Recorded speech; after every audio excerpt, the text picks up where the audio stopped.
So, welcome back. Here we go. This is going to be a quick, informative video. I won't make it too long for you guys. As you read it from the title, these are my current thoughts on the game midway through its lifespan since its release in January.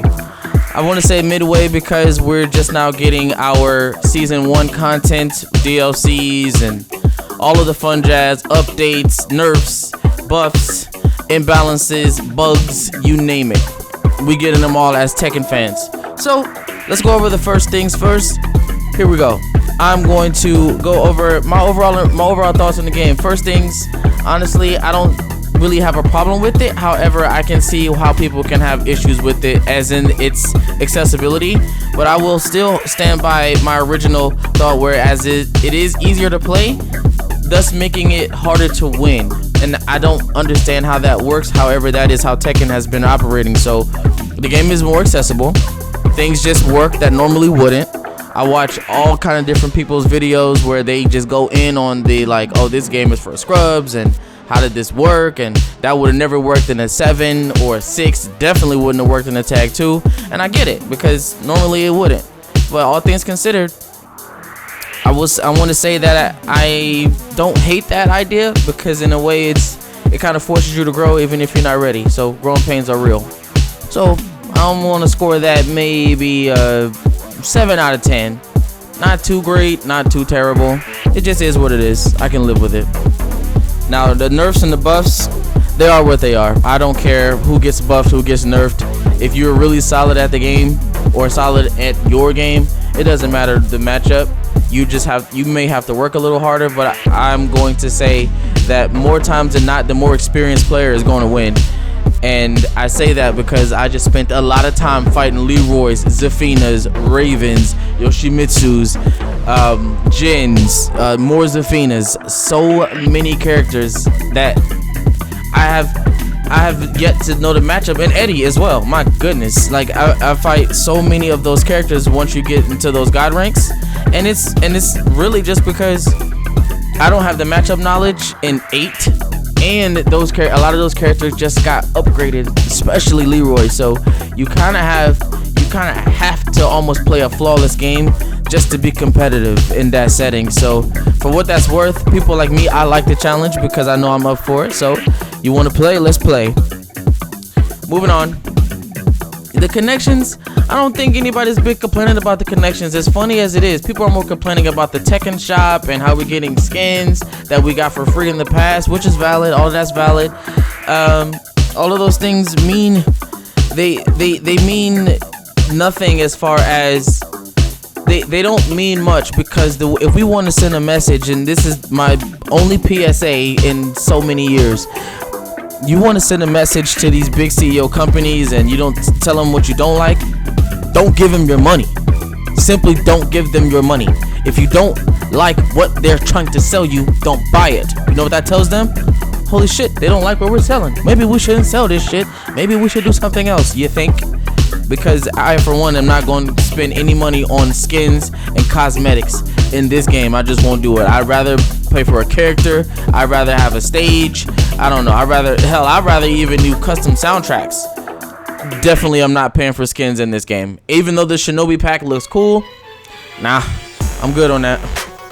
So, out of all of those things, I was talking about the connection hasn't been an issue. Even with plugging and all these things, I haven't had any issue with disconnecting or lag spikes, with the exception of those those Wi-Fi people. But it happens. Every now and again you'll get a wonky connection, and it's okay. So for what it's worth, I mean, I have to score it.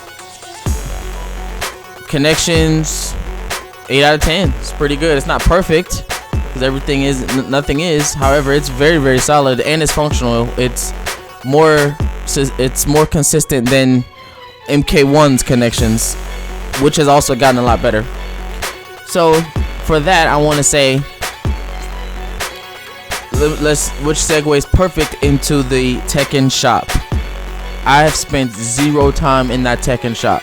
I've completed every single daily challenge, every weekly challenge. I've only gotten the free stuff. I've not even attempted to even try to buy anything else, because simple math will state if you buy one costume at $5 and because it's new you have to buy it.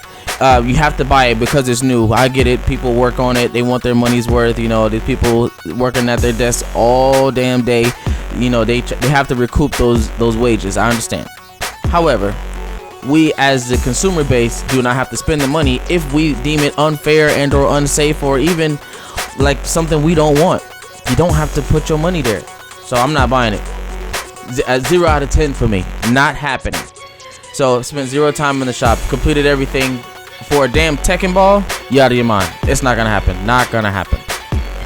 Now, overall, future thoughts and impressions of where in the direction this game might go.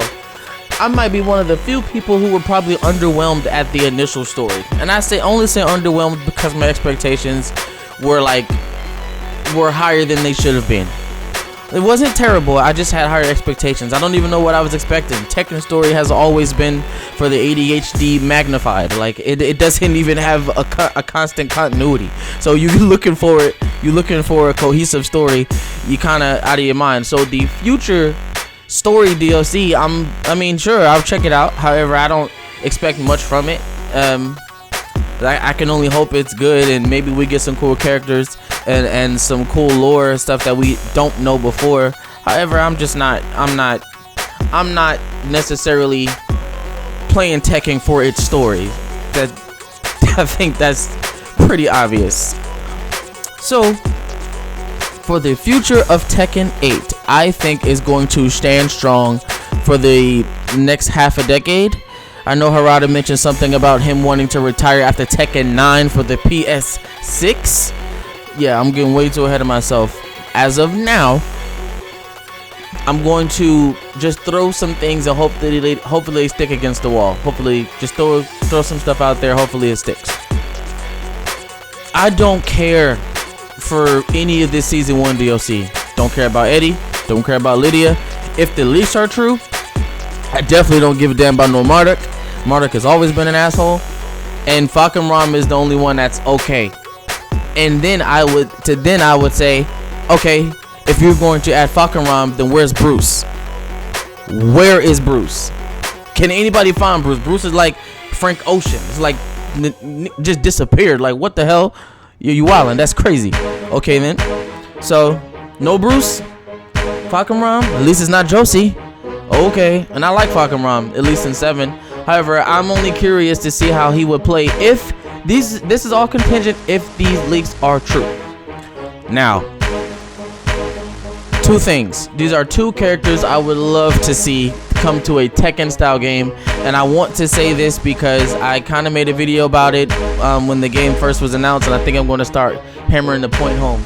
Ryo Hazuki needs to be in some sort of other game. We're never going to get a Shenmue 4, and I believe that Sega and Bandai Namco have a working relationship. It's much easier to get a Ryo Hazuki and Landy-sama than it is to get a Noctis Lucius Kylum from Square Enix. I'm sure that cost him a pretty penny. I digress. So, if that's not, although that's a really far out of the outlandish request, I can see people like the guy from Yakuza or some legacy characters coming back, and all that's cool, but I kind of want to see something different, something we've never seen before. Akuma in Tekken was something we've never seen before, which is also kind of why it worked, and I didn't even like fighting him. I hated him being there. However, it worked because it brought in people who weren't even interested in Tekken, and they got them back onto the Tekken train. And I would say for the people who are disliking Tekken for whatever reason, you got to consider for a very long time there was a people who were starting to not play Tekken after Tag 2 because it was too hardcore. After 6 and then Tag 2, it was the hardest game. Nobody was really rocking with it, because even I had to acknowledge Tag 2 is probably the most hardcore Tekken game to ever exist. And with 7, they kind of dumbed it way down, and people are moving a lot. They're kind of taking the next step from 7 to now 8. Like I said, I wasn't trying to make this video super long. Overall, I think the game is gonna have legs. It's already broken a bunch of sales records, and I'm curious to see where it goes. I mean, as far as DLC goes, that's probably all I'm interested in here on this channel. Also, guys, I really appreciate it if you checking this out. I'm noticing a lot more engagement. That goes a long way for me as a small-time YouTuber who just likes to play his game and make his music for said game. You know how we do on this side. So, as you all know, I'm out this bitch.